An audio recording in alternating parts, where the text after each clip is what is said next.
Hello, you welcome back to AJA Tutorials. It's been quite a while. By the way, I hope you enjoyed my previous tutorials. Let's see what I have for you today.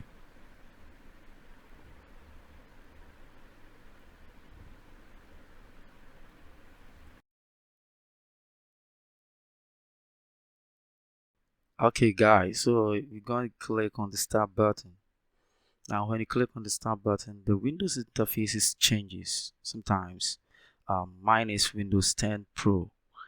And therefore, all that matters is that you need to search for the bat sign. That stands for the search bar.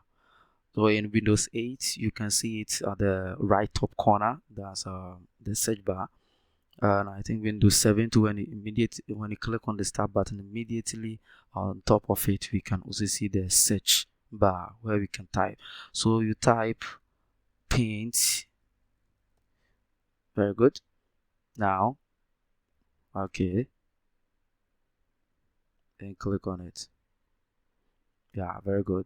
So now we've opened our paint application. So whatever drawing that you can do, you just make it over there. You can close it.